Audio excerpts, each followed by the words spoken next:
Hey guys, how you doing? It's Art from Art's Model Trains, back from another successful York trip, but this one was very different for me. So if you've watched my last two York haul videos, one from a year ago and one from this last spring, I had much bigger budgets when I went to York.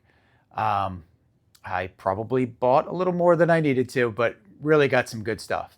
But this time was different. I have a couple of sets on order, on pre-order from Lionel, the Hiawatha with passenger cars and the Polar Express with passenger cars. So my budget for York this fall was very small because those sets are due in. Actually, I think the Berks are hitting the stores now. Passenger cars are due for both sets in December, and I think the Hiawatha is due in the end of November. At least as of filming, that's the last dates that the Lionel store has. Um, so I went to this York with a very specific plan. I wanted to buy small things to add accents to my layout and not blow my budget. And I think I succeeded. So let's go through what I grabbed. All right, let's start with the simple stuff. That didn't work. I pulled the remote away and stuff started rolling at me. So let's start with the simple stuff. From Grisbowski's, I picked up a Cab 1L. So I have a base 3 and I have a Cab 2 that I was lucky to grab way back in January of 2021. So I just picked up the Cab 1L as a backup just to make sure that I had a second remote. It's great for when the kids are running trains if they want to grab one instead of using a phone. And it's also good for just like, having an extra remote around. Sometimes the app is a little buggy, as everybody knows, so it's good to have an extra remote lying around. Wasn't a big deal. The other easy thing I picked up was JT's Mega Steam. Picked up 2 bottles of, this is Christmas Pine, that's what I run. But and another simple thing I picked up from JT's Mega Steam was the little needle nose applicator to fill up whistle steam on my MTH steam engines that have that little hole in them for smoke. Other than that, all the other stuff was really small. I picked up from Nicholas Smith the last two Yorks actually. I've grabbed these a military flat car. They're $40. This one actually came with a boat on it. I took the boat off and had this tank left over from another flat car I bought. So I put this tank on it instead. I just put the boat aside for now. And this basically completes my military train. I'm also, if you guys haven't watched, please go back and watch. I'm working on the new section of my layout and I'm building a mountain using Shaper Sheet. And when you use Shaper Sheet, you have to lay a thin plaster over the top of it, a thin layer of plaster. So I had a really good deal. And one of the booths had the Shaper Sheet plaster, really cheap. So I picked up probably not enough now that I think about it, but a 4-pound box of that. Also wandering around, I grabbed some Woodland Scenics characters. These guys are little guys working on freight and things like that. I'm going to use them in a freight station I have going on. As well as by JT's Mega Steam, they have the people who have the Artista characters.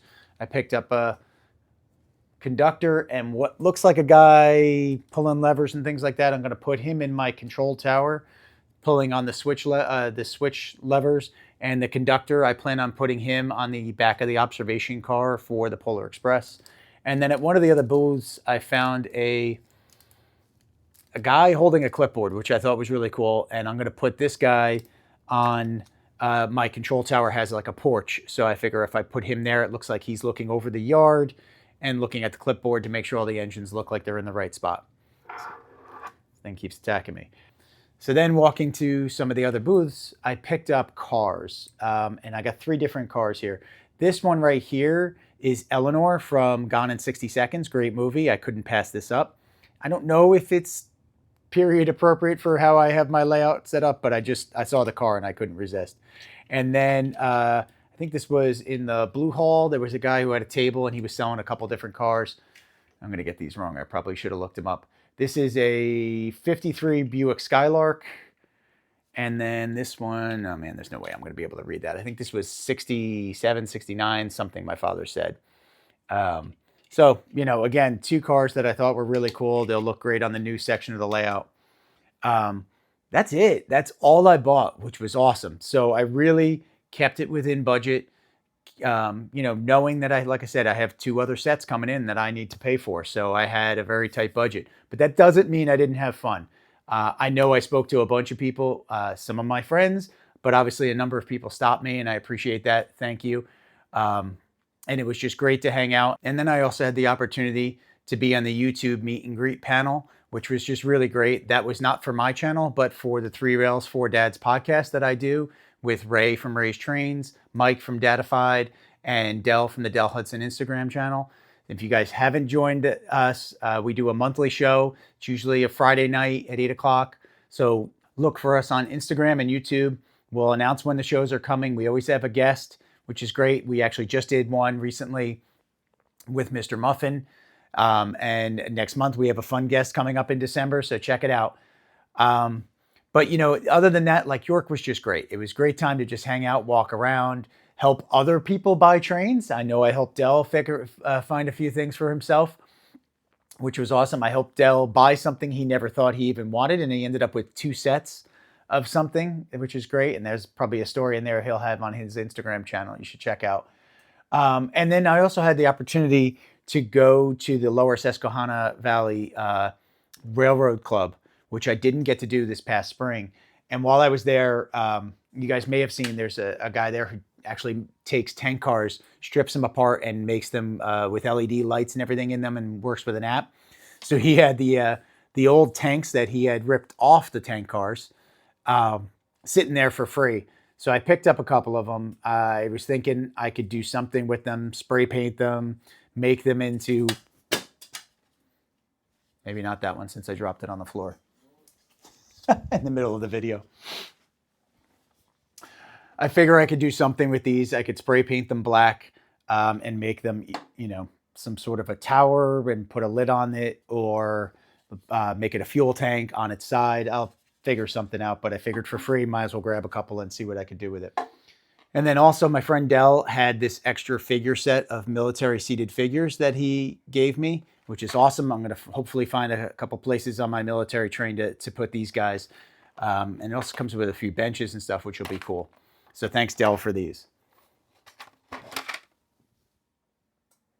So I'm going to put together a separate video about the YouTube meet and greet. I also think Eric's Trainz is putting together something. So look out for his channel. He'll have something as well there. It was a great time. And thanks everybody who stopped me. I will be going to the Greenberg show in Edison, New Jersey in November. So if I see you guys there, please be sure to say hello. I'll be there with my 2 boys, and we'll be not only shopping for trains, but shopping for die-cast NASCARs like we always do. So like I said, guys, had a great time on a small budget.